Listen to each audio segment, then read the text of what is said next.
A maioria das pessoas passa a vida inteira com uma mentalidade que nunca escolheu conscientemente.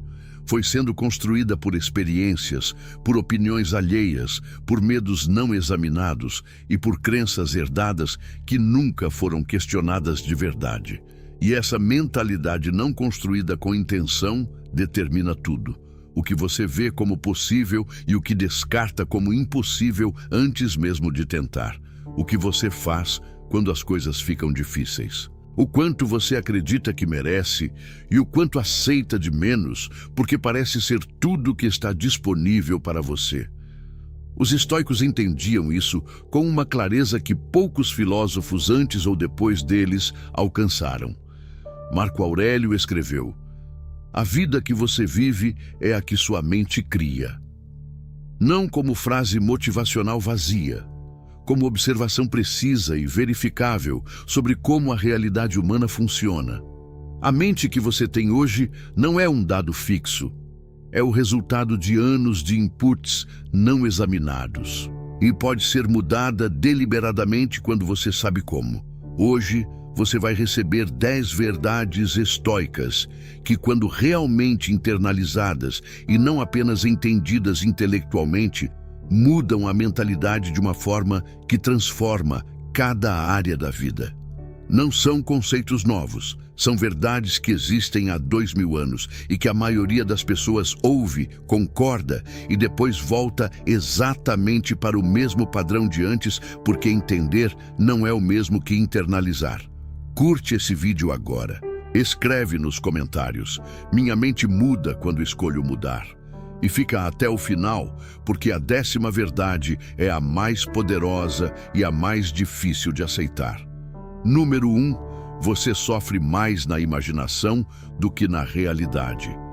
Sêneca escreveu algo que deveria ser lido toda vez que a ansiedade aparece. Sofremos mais na imaginação do que na realidade. Não é conselho de ignorar problemas. É uma observação verificável sobre como a mente humana funciona quando deixada sem supervisão. Pensa na última vez que você ficou horas ou dias preocupado com algo que no final não aconteceu do jeito que temeu. Ou que aconteceu e foi muito mais manejável do que sua mente havia garantido que seria. A ansiedade é uma máquina de criação de sofrimento futuro que raramente corresponde à realidade quando ela chega. A prática estoica é simples e exigente. Quando a ansiedade aparecer, pergunte com honestidade brutal se o sofrimento que está sentindo agora é sobre algo real ou sobre um cenário que sua mente criou e está tratando como certo. Na maioria das vezes, é o segundo. E essa percepção sozinha reduz a intensidade do sofrimento de forma imediata. Escreva nos comentários: "Minha mente muda quando escolho mudar." Número 2. O que você chama de fracasso é informação. Epicteto dizia que o erro tem 2 momentos: o momento em que acontece e o momento em que você decide o que fazer com ele. O primeiro está fora do seu controle. O segundo é completamente seu. A mentalidade que trata fracasso como evidência de inadequação pessoal para de tentar para não ter mais evidências. A mentalidade que trata fracasso como informação sobre o que precisa ser ajustado continua tentando com mais inteligência a cada vez. A diferença entre as duas não é talento. É a forma como interpretam o mesmo evento. Marco Aurélio falhou em múltiplas campanhas militares ao longo do seu reinado. Tomou decisões que se revelaram erradas. Perdeu pessoas que amava. E continuou governando com eficácia crescente, precisamente porque cada falha era examinada como informação e não vivida como derrota identitária. A próxima vez que algo não sair como planejado, antes de qualquer outra coisa, pergunte: o que esse resultado está me dizendo sobre o que precisa mudar? Essa pergunta transforma fracasso em combustível de forma consistente. Número 3. Sua opinião sobre os outros diz mais sobre você. Marco Aurélio escreveu algo que incomoda quem leva a sério. Quando você acorda pela manhã e pensa nos problemas que vai enfrentar com outras pessoas, lembre-se que você também é imperfeito e que o julgamento que faz deles está sempre filtrado pela sua própria imperfeição. Quando você julga alguém como preguiçoso, com frequência está projetando uma ansiedade sobre sua própria preguiça. Quando julga alguém como arrogante, frequentemente está respondendo a algo que toca uma insegurança sua. Quando julga alguém como fraco, muitas vezes está defendendo algo que você mesmo teme ser. Isso não significa que todo julgamento é inválido. Significa que os julgamentos mais intensos e mais recorrentes valem ser examinados como espelhos. O que esse julgamento específico me diz sobre mim? Número 4. Você não controla o que acontece. Controla quem você é quando acontece. Essa é a lei mais fundamental do estoicismo e a que mais resiste à internalização real. É fácil concordar com ela quando as coisas estão bem. O teste é o que você faz quando não estão. Epicteto perdeu a liberdade física como escravo. Marco Aurélio perdeu filhos, amigos e aliados ao longo do reinado.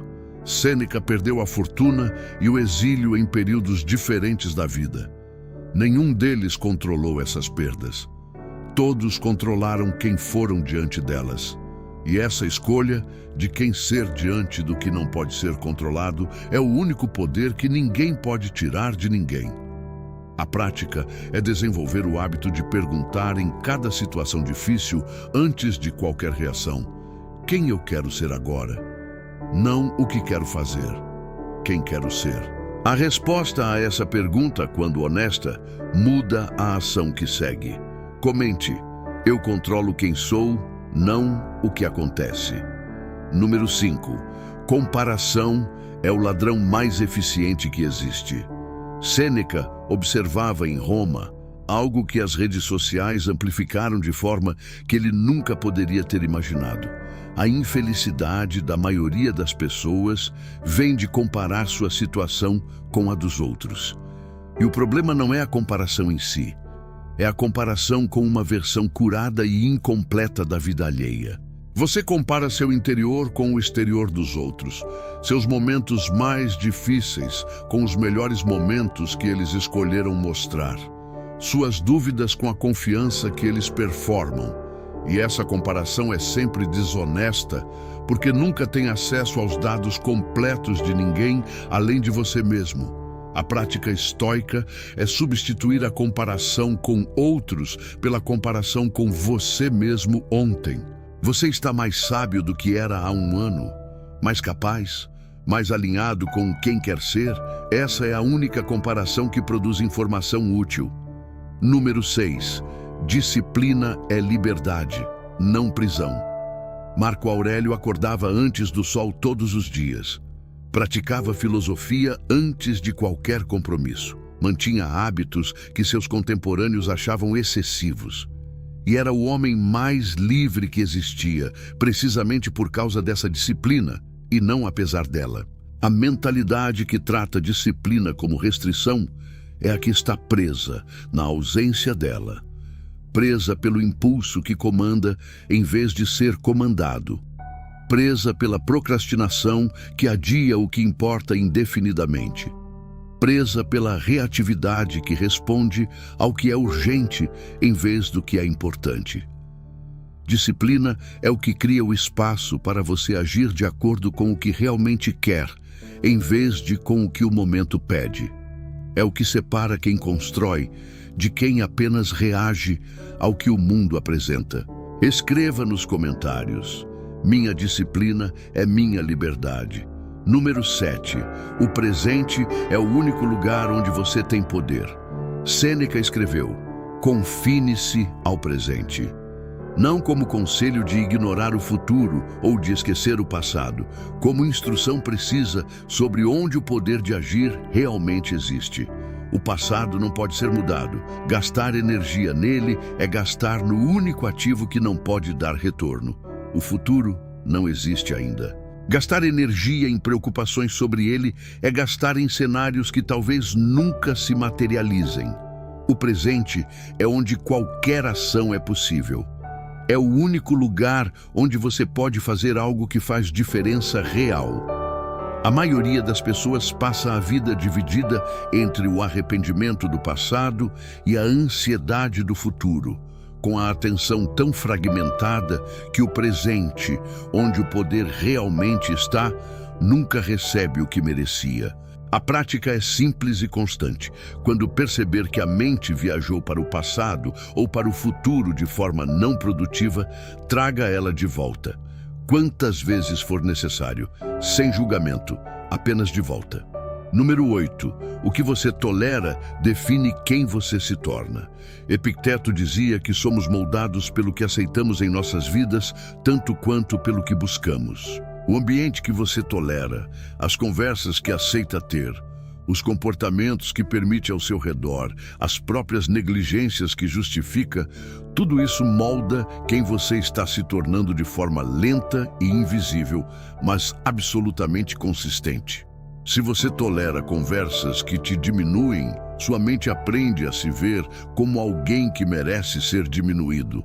Se você tolera trabalho abaixo do que é capaz de entregar, sua mente aprende a ver esse nível como o seu limite. Se você tolera relacionamentos que drenam sem nutrir, sua mente aprende que é isso que está disponível para você. O que você não tolera define seus padrões, e seus padrões definem sua trajetória. A pergunta prática é: o que você está tolerando agora que está moldando quem você está se tornando de uma forma que não quer? Comente: eu elevo meus padrões porque sei que o que tolero me molda. Número 9. Velocidade sem direção é apenas agitação. Marco Aurélio observou ao longo de décadas de governo algo que todo mundo ocupado, mas pouco realizado, conhece sem saber nomear. É possível estar extremamente ocupado e não avançar em nada que genuinamente importa. É possível trabalhar 16 horas por dia e no final do ano estar no mesmo lugar que no início, apenas mais cansado. Velocidade sem direção é agitação. Movimento sem destino é dança no mesmo lugar. E a ilusão de produtividade que o barulho da ocupação constante cria é uma das mais custosas que existe porque consome os recursos sem entregar o progresso. A direção que os estoicos praticavam vinha de clareza sobre valores e propósito que era revisada e renovada regularmente. Antes de agir, a pergunta era: isso avança o que genuinamente importa ou é só mais barulho que parece urgente? Com essa pergunta consistente, a velocidade que restava depois do filtro era muito mais eficaz. Número 10. Você já tem o que precisa para começar. Esta é a verdade mais difícil de aceitar e a mais libertadora quando aceita de verdade. Epicteto disse: não pede que o que acontece seja como você quer. Deseje que o que acontece seja como é, e você terá paz. Mas havia outra dimensão dessa instrução que ele aplicava à ação. Você não precisa de condições perfeitas para começar. Você precisa começar com as condições que tem. A mentalidade que espera ter mais dinheiro, mais tempo, mais conhecimento, mais conexões, mais coragem antes de começar, está esperando algo que raramente chega da forma esperada. As condições perfeitas são uma ilusão que a mente usa para adiar o desconforto de começar. Marco Aurélio começou a governar sem estar pronto. Epicteto começou a filosofar como escravo sem as condições que qualquer escola exigiria. Sêneca começou a escrever em períodos de exílio e de adversidade que teriam justificado esperar por melhores momentos. Nenhum deles esperou pelas condições. Usaram as que tinham. O que você está esperando ter antes de começar o que sabe que precisa começar? Essa resposta é provavelmente a única coisa real que está entre você e quem você quer ser. Essas 10 verdades não são novas. Foram escritas e reescritas há 2000 anos por homens que as testaram em condições extremas e que documentaram os resultados com uma honestidade que ainda hoje é rara. O que é novo é o que você faz com elas agora, porque entender não é suficiente. Nunca foi. O que muda a mentalidade não é o insight, é a prática repetida do insight, até que ele se torne reflexo, parte de quem você é, em vez de algo que você sabe. Curte esse vídeo. Compartilha com alguém que precisa ouvir essas verdades hoje. Para selar esse compromisso, escreve nos comentários: "Minha mente muda quando escolho mudar." E obrigado por fazer parte desta comunidade. Até o próximo. Permaneça estoico e permaneça construindo.